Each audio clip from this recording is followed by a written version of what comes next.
I thought this would be really fun. It's my brother's birthday today, and we're doing a Airbnb experience through Zoom, and we're learning how to make ramen. And I thought, since we're all being socially responsible and social distancing, being safe, I thought this was a really good idea to share with you guys. If you have a friend celebrating a birthday, you can purchase like a pass per person, and you do a cooking class all together. We're going to be making ramen with someone in Japan. We're taking a class with Manami. She hosts an online experience called Dancing on the Dough, Ramen in Japan. She teaches you how to make different types of ramen. We opted for the vegan dish, of course, and she can host up to 10 people. At this time, I believe the rate is $24 per person. And the reason it's called Dancing on Dough is because you dance along to different types of music, and the stomping actually helps smooth out the dough and rehydrate it, and it adds an element of fun to the whole experience. Before the whole experience, you will receive a list of ingredients and tools to get and some things to prep before, and I recommend definitely looking at that list and asking for it as soon as you book,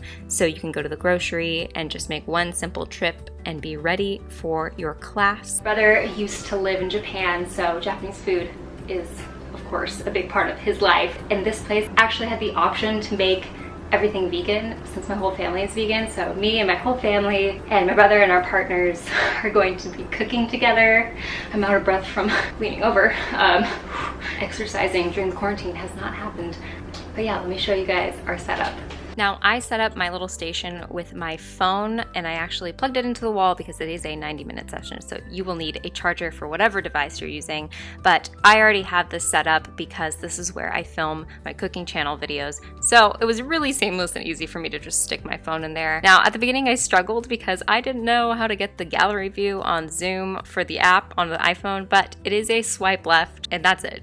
Happy birthday to you.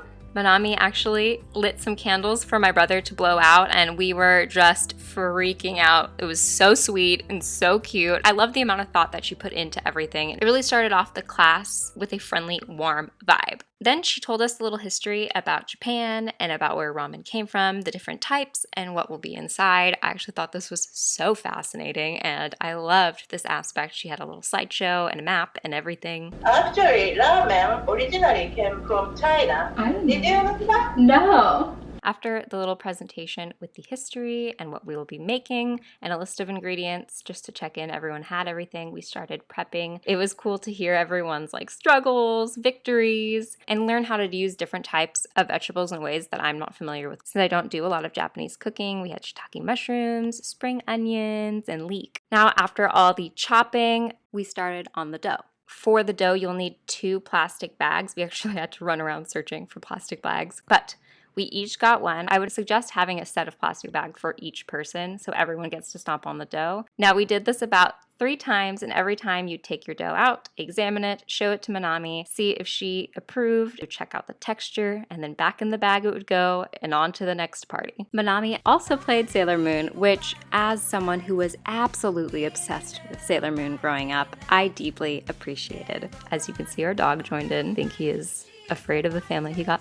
adopted into. Now we made the noodles, which I thought would not be able to be done over the internet because noodles seems like something very complicated. But with several check-ins from Manami holding up noodles and the dough to the camera, we were able to roll out the noodles and cut them, and it really felt like we were all there together even though we were apart. Something that was a struggle is that a traditional American rolling pin is a little awkward to roll noodles on, whereas a French rolling pin tends to be a little thinner. That one was way easier to roll out the noodles. So if you're thinking about making noodles, may I suggest investing in a nice French rolling pin, mostly because they're my favorite kind. After we had cut and stretched the noodles, Manami instructed us on how to make the broth. It smelled so good, and I couldn't believe that instructions from a Zoom call were teaching me how to make this delicious broth. Then we cooked our noodles. This surprisingly took not as much time as I thought. It was just about 4 minutes. And then we plated the ramen and got to eat it and taste it, and it turned out so delicious. And I know that I'll be able to recreate it because it was such a vivid, fun, sensorial experience. Overall, the food was delicious. I learned a new recipe, and I got to hang out with my family who I haven't seen for ages. It felt so good to be social, even while isolated, and we got to learn a new skill, so I highly recommend it, and thank you so much, Manami, for hosting us. I'll have all of her information linked down below in case you guys want to try it out. By the way, this is not sponsored. I just really enjoyed this, and I wanted to share it with you guys. And thank you to my sister-in-law for finding this. Kelly, you're awesome. We love you. Now, I hadn't planned on this being a video, but I ended up having so much footage that I could not share it on my channel. So let me know if you guys liked this and if you'd like me to try more Airbnb experiences. I usually make recipe videos and other lifestyle content on this channel, so definitely subscribe if you're into that. I love you guys so much, and I will see you in the next video very soon. Bye!